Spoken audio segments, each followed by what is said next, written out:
Alrighty. Alrighty, looks like we're live and we're good to go. Alright, hello everyone. Welcome to Roleplaying 101, where my co-host and I like to talk about the weird things we witness, both in and out of tabletop RPGs. So let's get right down to it, because we have an interesting new topic to start us off today. And that's people using role-playing as a means to impress others. And I've seen two types of this recently. One, making some overly badass and powerful character to impress the female characters in the game, or people using screenshot examples of their ERP with others as bragging rights for having gotten laid. Okay.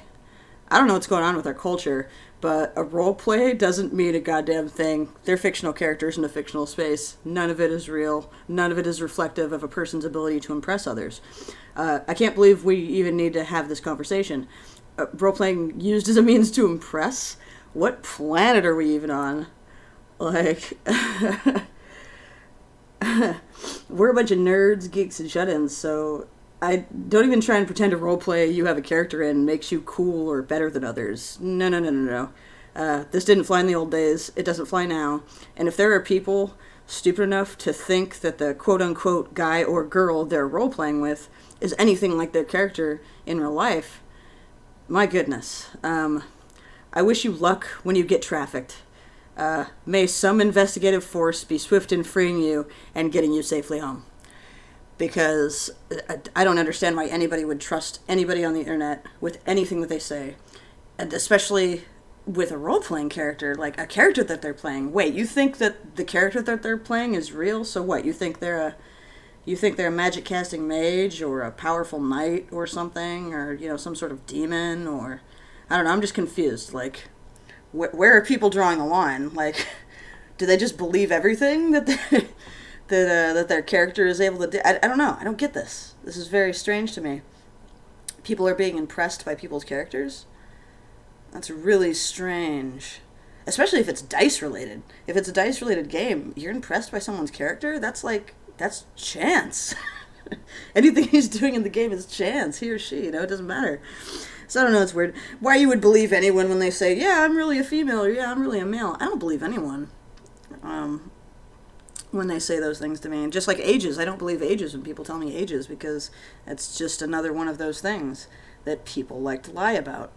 So, I mean, they lie about it about themselves. Why wouldn't they lie about it about their characters? You know, it's just weird. It's just weird to be treating this like it's some sort of actual fact sheet. You know, a way you can actually judge them as a person, their character. No, that's strange. That's really weird to me. But it's obviously, you know, working. People are obviously doing it. That's, you know, we wouldn't be seeing these things if that wasn't the case. So it's just interesting. It's just interesting to see how culture shifts over time. All right, let's have a little discussion about ghosting and why some folks will block others over it. Because a refusal to communicate a simple message such as "I'm no longer interested in this roleplay, so I'm going to pull out," really tells us you lack some basic communicative skills, and we'd rather not have you inquire about future games of ours, so we block you. My main players are absolutely puzzled by this behavior. We've had many a discussion about it, expressing different ideas on why people do it. The most obvious answer is anxiety. We've all encountered many a person who claimed anxiety was the reason they couldn't stay in touch. We always ask ourselves, why are you in the game then if you knew there would be a factor that makes it difficult for you to actively partake? If my schedule is too busy, I don't apply for or run games. It just wouldn't make sense. It'd be the same way if my mental state wasn't well, or my physical state, for that matter, wasn't well. I'd take some time off, get myself in order. I wouldn't start running a game again until I was sure I could keep up with it. Because that would just be irresponsible of me. Maybe I take my mental health more seriously than others do. I don't know. But I've never had an issue balancing the two. No matter how unstable I get, I know when and where to take hiatuses. Then there's the opposite end of the spectrum.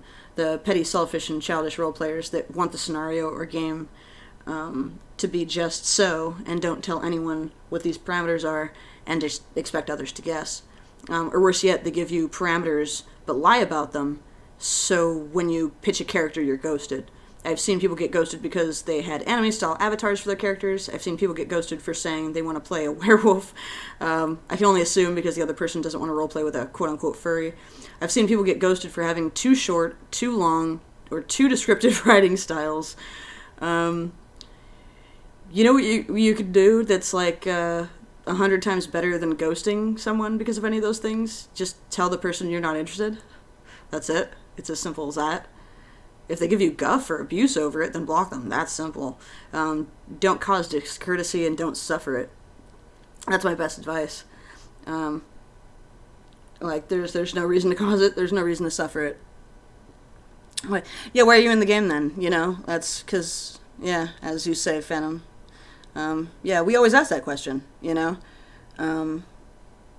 People rarely have an answer for us. I think once, at least in recent history, this is not counting, you know, several years ago, but recently, I want to say once, someone was like, yeah, things got too busy. Things got too busy and I just can't keep up with it. So I was like, yeah, no problem. It could be a voyeur thing, for all we know.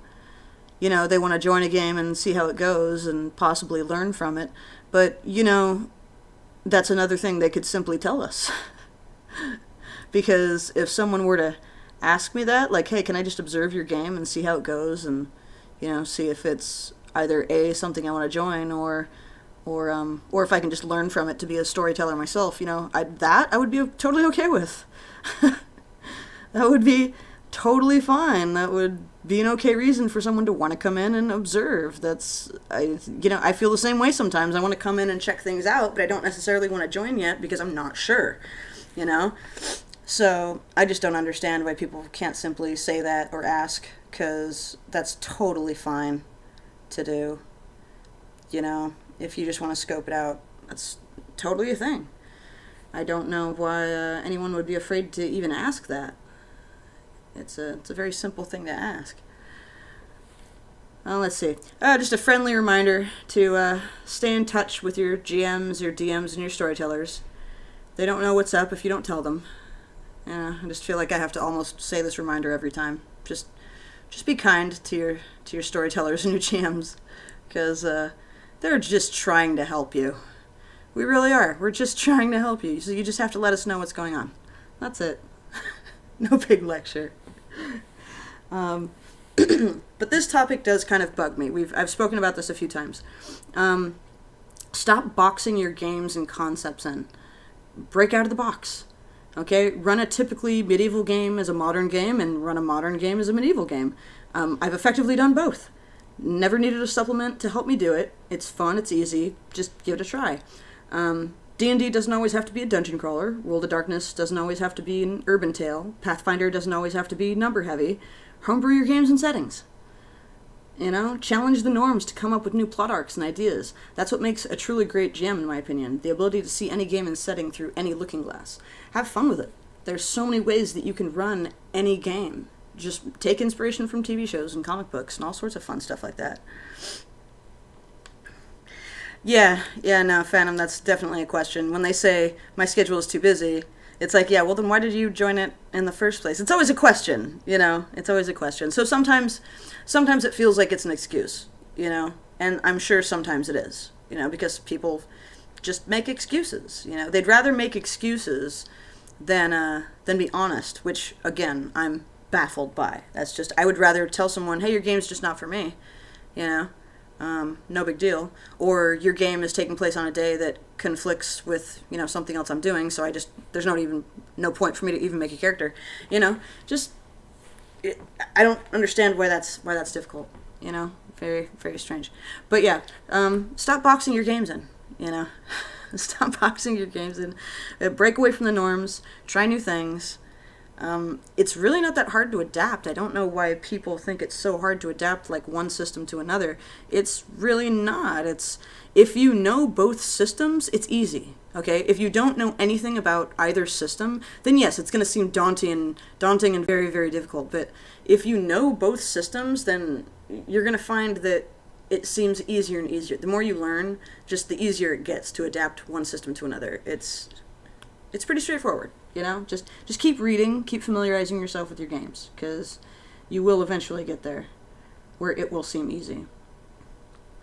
All right. Oh, and on a similar note, can we stop limiting games and stories to black and white perspectives?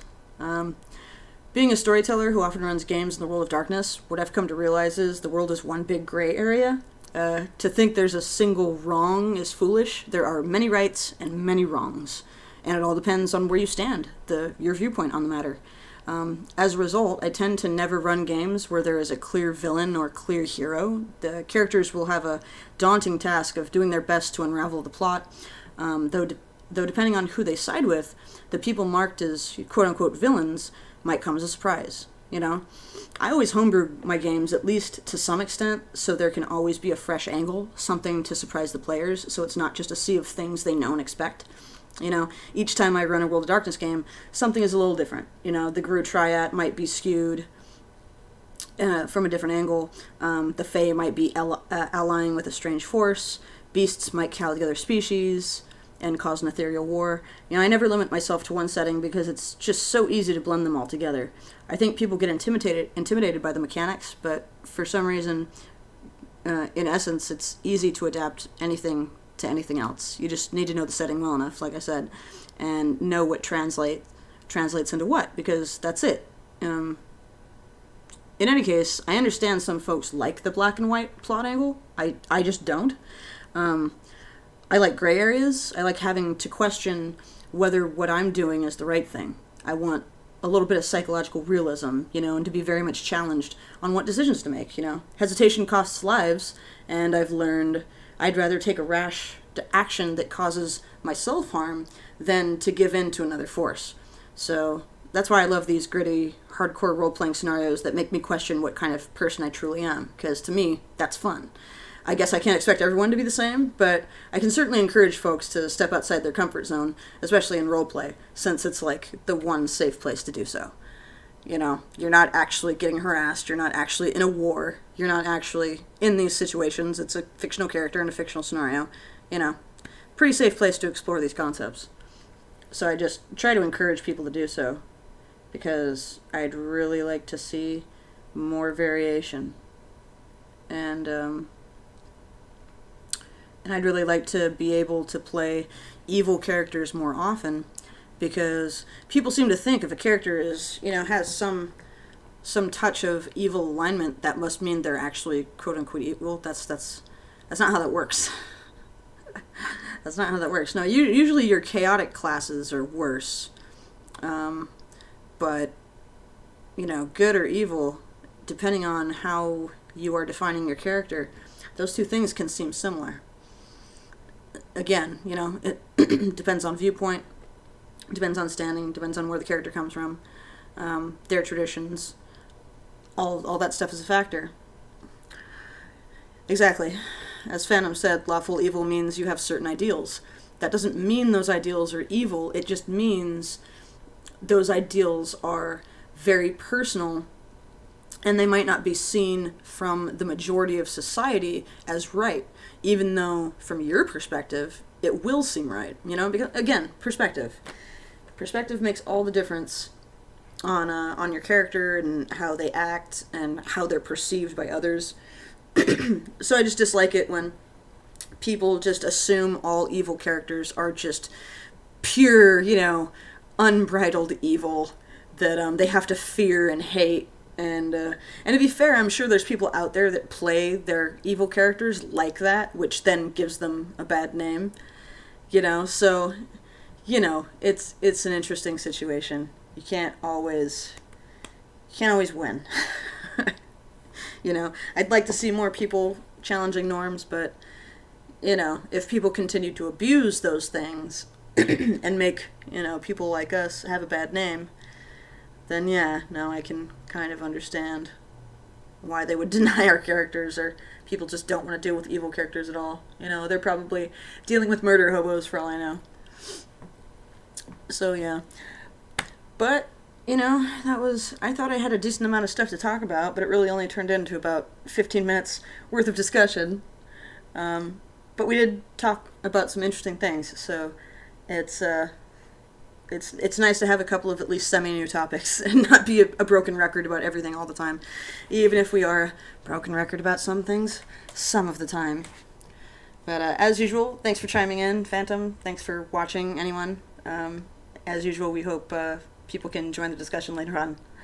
Stay safe, everyone.